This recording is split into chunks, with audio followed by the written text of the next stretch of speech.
ఇక్కడ ఈ dairy farm ను చూస్తున్నారు కదా, ₹1,00,00,000 పెట్టుబడి 7 ఎకరాల భూమిని లీజుకు తీసుకొని దాదాపు ఎకరం భూమిలో ఈ షెడ్లు నిర్మించుకొని 5 ఎకరాల్లో గడ్డి నాటుకొని 2 నెలల క్రితం మొదలుపెట్టిన ఈ డైరీ ఫామ్ లో గేదెలు దాదాపు 100 ఉన్నాయి. ఈ డైరీ ఫామ్ వచ్చేసి జూకల్ గ్రామం, మనం పెద్ద షాపూర్ నుంచి వెళ్ళాలి. శంషాబాద్ మండలం, మహేశ్వరానికి కూడా దగ్గరలోనే ఉంటుంది, రంగారెడ్డి జిల్లా. పూర్తి వివరాలు ఈ వీడియో పూర్తిగా చూస్తే మీకు తెలుస్తుంది. ఈ డైరీ ఫామ్ అయితే చాలా బాగుంది. మీరు కూడా పూర్తి వీడియో చూసి ఎలా ఉందో కామెంట్ చేసే ప్రయత్నం చేయండి. రైతు సోదరులకు నమస్తే. నా పేరు మల్లేష్, మీరు చూస్తున్నది మల్లేష్ ఎడ్ల యూట్యూబ్ ఛానల్. నా దగ్గర ఈరోజు ఉన్న రైతన్న చంద్రారెడ్డి గారు. ఈ రైతు వచ్చేసి ఇక్కడ కంట్రీ సైడ్ ఫామ్ను పెద్దగా ఒక 100 పైన బఫెల్లోస్తో ఈ ఫామ్ను ఈ మధ్య కాలంలోనే ఏర్పాటు చేసుకున్నారు. పెద్ద మొత్తంలో పెట్టాలనే రైతులకు ఇది ఒక యూజ్ఫుల్ అవుతుంది. ఎందుకంటే ఇన్ని రోజులు మనం చిన్న రైతుల గురించే చేసినాం కాబట్టి అప్పుడప్పుడు ఇటువంటివి కూడా టచ్ చేస్తే బాగుంటుంది అనే ఉద్దేశంతో ఈ రైతు దగ్గరికి వచ్చినాము. ఈ ఫామ్కి వచ్చేసి ఎన్ని ఎకరాల భూమిని కేటాయించుకున్నారు, మరి మొదలు పెట్టాలనుకున్నప్పుడు ఏమేమి ప్రయత్నాలు చేసిండ్రు అనే విషయాలు మనం చంద్రారెడ్డి గారి ద్వారానే తెలుసుకునే ప్రయత్నం చేద్దాం. నమస్తే చంద్రారెడ్డి గారు. నమస్తే అన్న. ముందుగా మల్లేష్ ఎడ్ల ఛానల్ నేను చాలా రోజుల నుంచి ఫాలోవర్స్ని. ఎన్నో ఛానల్ చేసినా కూడా మల్లేష్ అన్న చేసే వీడియోస్ చాలా బాగుంటాయి. ఎందుకంటే చిన్న ఫార్మర్ దగ్గరికి 2-3 గేదెల ఫార్మర్ దగ్గర వీడియో చూశాను నేను. నిజంగా బాధలతో కూడుకున్న డైరీ ఫామ్ వ్యవసాయం అంటే చిన్న రైతుల దగ్గరనే దొరుకుతుంది ఇన్ఫర్మేషన్. అదంతా సేకరించడం గ్రౌండ్ లెవెల్ అంటే చాలా గొప్ప విషయం. మల్లేష్ ఎడ్ల ఛానల్కి నా యొక్క ధన్యవాదాలు తెలుపుతున్నాను. తప్పకుండా ఇది మాకు అందరికి యూస్ఫుల్ అయ్యే వీడియో అవుతుందని మేము ఆశిస్తున్నాము. దీని ఉద్దేశం ఏంటి సార్? అసలు ముఖ్యంగా ఇది కంట్రీ సైడ్ ఫామ్ మీరు చూశారు. దీని యొక్క ఉద్దేశం చాలా సంవత్సరాలు అనుకుంటున్నాం మేము. అంటే దాదాపు ఇది ఒక 3 సంవత్సరాల క్రితం ఆలోచించామన్నా. ఎట్లా అంటే నేను 15 సంవత్సరాల్లో డైరీలో ఉన్నాను. చాలా మందిని కలిశాను, రకరకాల రైతుల్ని. 2 రాష్ట్రాలే కాకుండా మన రాష్ట్రం కాకుండా మహారాష్ట్ర, కర్ణాటక నుంచి నాకు కాల్స్ వస్తాయి.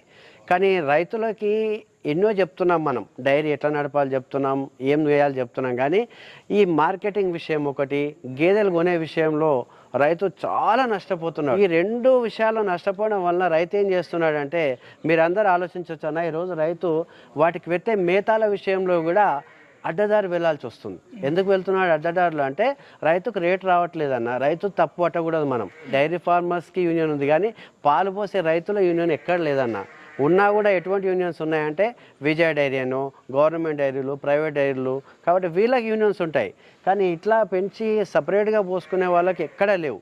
కాబట్టి మేమేం ఆలోచించినాం కంట్రీ సైడ్ ఫామ్ ద్వారా అంటే రైతులకి గేదె కొనే విషయంలో ఫస్ట్ థింక్ ఆలోచించామన్నా. ఫస్ట్ థింక్ ఏంటంటే గేదె ఎక్కడ కొంటున్నాం, అసలు పాలు ఎన్నిట్లు వస్తుంది, దాన్ని ఎట్లా మెయింటైన్ చేయాలి, ఎట్లా తీసుకురావాలి. అంటే మన రాష్ట్రంలో గేదెలు ఎట్లాగో చాలా తక్కువ రేట్లో దొరుకుతాయి, కానీ బ్రీడ్స్ దొరకవు. హర్యానా, గుజరాత్ వెళ్తూ ఉంటాం. కంట్రీ సైడ్ ఫామ్ ద్వారా మంచి మేలు జాతి పశువులు అంటాం మనం. మేలు జాతి అంటే మీకు తెలుసు. వచ్చిన తర్వాత ఈ బీహార్ నుంచి కానీ, నేపాల్ నుంచి కానీ, ఇంకేది మనం ఆంధ్ర నుంచి కొంత తెస్తూ ఉంటాం. అక్కడ మంచివి ఒక 10% ఉంటాయన్న, 90%లో ఫెయిల్యూర్ అవుతున్నారు. రైతులకు మంచి గేదె మనం ఇవ్వాలి. ఆ తర్వాత గేదె ఇచ్చిన తర్వాత దానికి సరైన పోషణ, మనం గైడెన్స్. ప్రతి మంత్లీ లాస్ట్ ఆదివారం ఒక క్లాస్ ఉంటుందన్న మా దగ్గర. ఎవరైనా రావచ్చు, అందరికి విత్ భోజనం ఫ్రీ క్లాస్ అన్న. ఓన్లీ భోజనం ఛార్జ్ ఎందుకు వేస్తున్నామంటే మీకు తెలుసు, మీటింగ్ అనగానే ఒక్కటి 4 తోలుకొని వస్తాడు. నిజమైన ఫార్వర్డ్ రావాలంటే కనీసం మినిమం భోజన ఖర్చులు ఇచ్చి వస్తే, ఆయనకు డైరీ ఫామ్ ఉంటే, డైరీ ఫామ్ పెట్టాలి అనే ఆలోచన ఉన్న వాళ్ళకి మాత్రమే నెలలో ఒక రోజు ఇక్కడ మేము కాన్ఫరెన్స్ పెడుతున్నాం. ఇది టోటల్ వచ్చేసి ఒక 7 ఎకరాల్లో ఉంది. 7 ఎకరాల్లో మేము తీసుకున్నాము. లీజ్ ల్యాండ్, ఇది ఓన్ ల్యాండ్ కాదు. కానీ అందులో ఈ యొక్క మీరు కనిపిస్తున్నటువంటి దాదాపు 30 గుంటలు, ఒక ఎకరాకి 10 గుంటలు తక్కువ ఉంటుంది అన్న. దాంట్లో షెడ్ కన్స్ట్రక్షన్ చేశాం. ఇది ఎలా ఉండాలి అంటే మనకుండే వర్కర్స్కు మీ వెనకాల కనిపిస్తున్న రూమ్ చూడండి, ఎంత మన ఇంట్లో రూమ్స్ ఎట్లా ఉంటాయో అట్లా ఉంటాయి. కాబట్టి వర్కర్స్ కూడా మేము ఫెసిలిటీ కల్పించాం విత్ ఫ్యాన్స్, వాళ్ళకు టీవీ అండ్ రూమ్స్, మంచి మినరల్ వాటర్. మీరు అక్కడ ఫిల్టర్స్ ఉన్నాయి చూడండి, ఈరోజు తెప్పించారు వాటర్ ఫిల్టర్స్. బట్ అన్ని సిస్టమ్ మనం సకల సౌకర్యాలు వాళ్ళకి ఇచ్చి వాళ్ళతో పని చేయించుకుంటున్నాం. అటువంటి అప్పుడే డైరీ ఫామ్లో పనిచేసే బీహార్ వాళ్ళు మన కుటుంబ సభ్యుల్లాగా ఉంటారు. కేవలం జీతం ఇచ్చినామా, పని చేసినామా అంటే ఏ డైరీ నిలబడదన్న. డైరీ నిలబడకపోవడానికి ముఖ్య కారణం ఏంటంటే మెయింటెనెన్స్లో ఓనర్ యొక్క మెంటాలిటీతోనే డైరీలు నడుస్తాయి. మీరు ఈ ప్రాజెక్ట్ స్టార్ట్ చేయాలనుకున్నప్పుడు మీరు దీని గురించి సమాచారం మీకున్న అనుభవం మాత్రమేనా, లేదా ఇంకా ఏమన్నా సమాచారం సేకరించుకున్నారా మీరు? అంటే దీనికన్నా ముందు నాకున్న అనుభవం ఒకటి, ప్లస్ నాకు డైరీ పెట్టిన కొత్తలో ఎదురైనటువంటి కష్ట నష్టాలను చూసిన తర్వాత దానికి మార్కెటింగ్లో మన గూగుల్ వచ్చింది, వెబ్సైట్ వచ్చింది, ఏ ఏరియాలో ఏమవుతుంది, అసలు కల్తీ పాలు, కల్తీ నూనె, కల్తీ నీళ్లు, ఈ 3 కాన్సెప్ట్ మీద నేను చాలా ప్రయోగాలు చేశానన్న. కుటుంబం బాగుండాలి అంటే కల్తీ పాలు, కల్తీ నీళ్లు, కల్తీ నూనె, ఈ 3 కనుక కరెక్ట్గా తీసుకుంటేనా 90% రోగాలు నివారించవచ్చు. ఇది మేము ప్రైమరీగా ప్రాక్టికల్గా నా కుటుంబం ద్వారా నేను నేర్చుకున్నాను.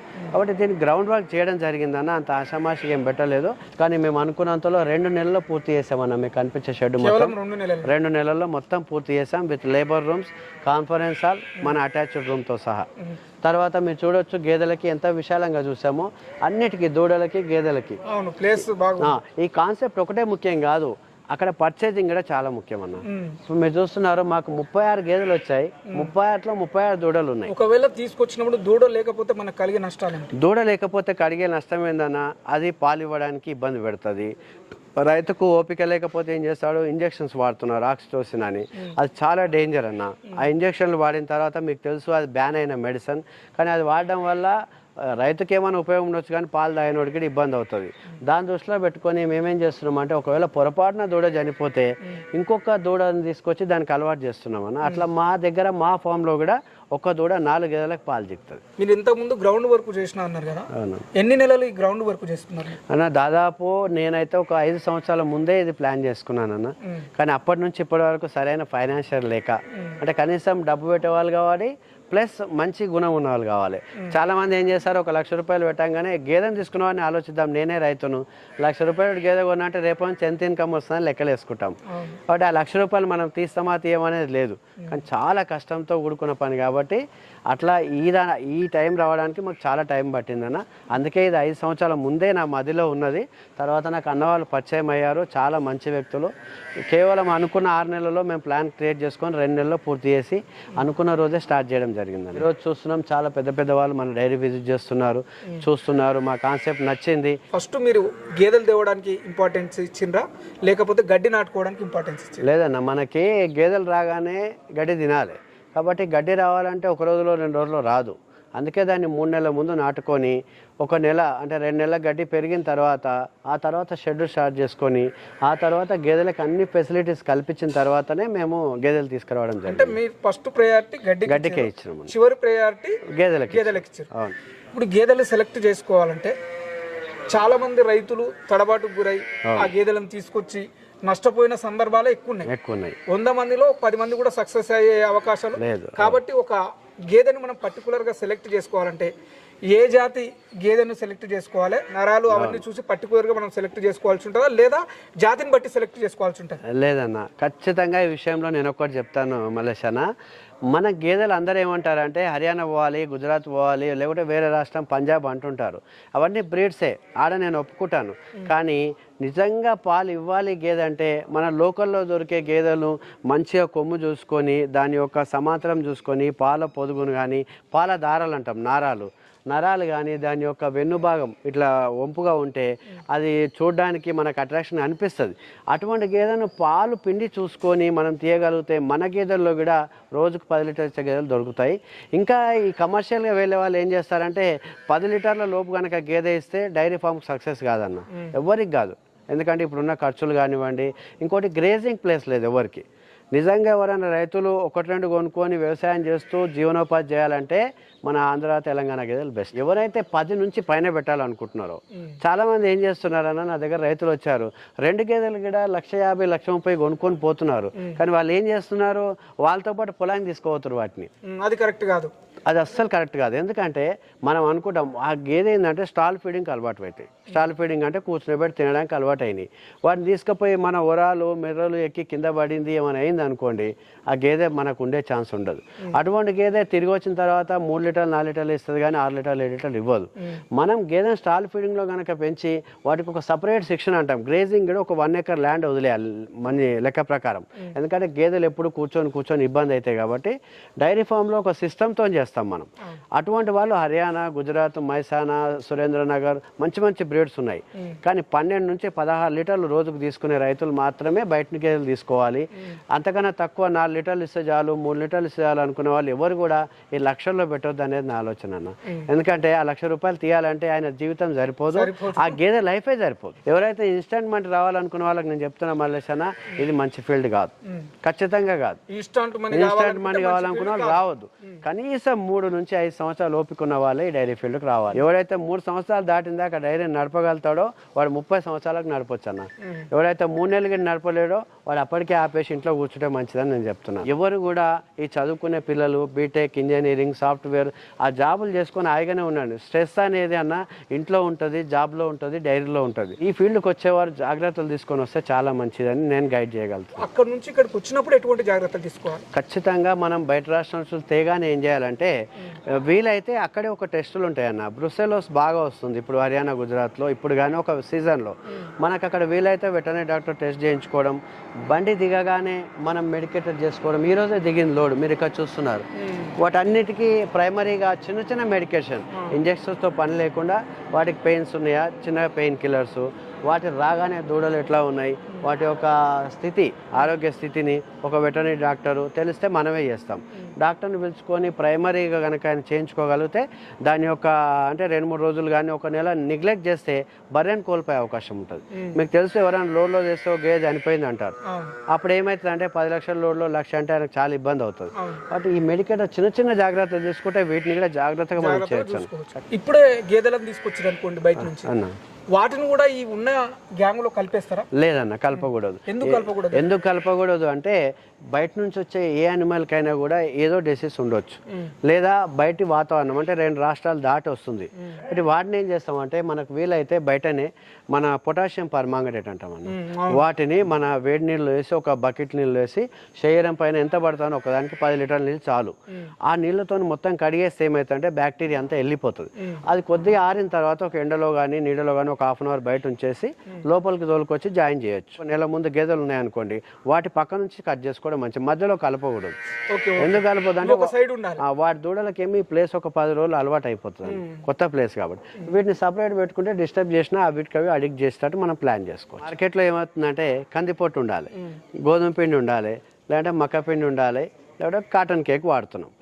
రైతులకు ఏమైపోతుందంటే ఈ మార్కెట్లో అందులో కూడా దళారులు ఉన్నారన్న.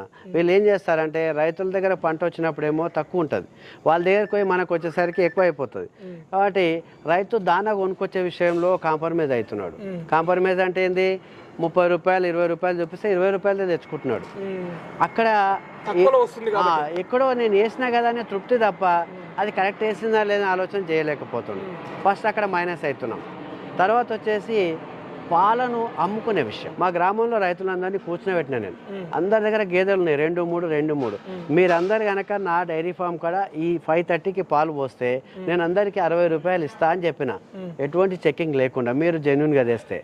కానీ రైతులు ఏం చేస్తారో తెలుసా అన్న, పాలు వింటారు 6:30కి వింటారు, 7ంటికి ఊర్లోకి తెచ్చి ఆ హెరిటేజో ఆర్ట్సనో ఇంకేదో విజయానో పోసేసి ఆ వచ్చిన 45 రూపాయలకే తృప్తి పడుతున్నారు. దానివల్ల రైతులు తీవ్రంగా నష్టపోతున్నారు.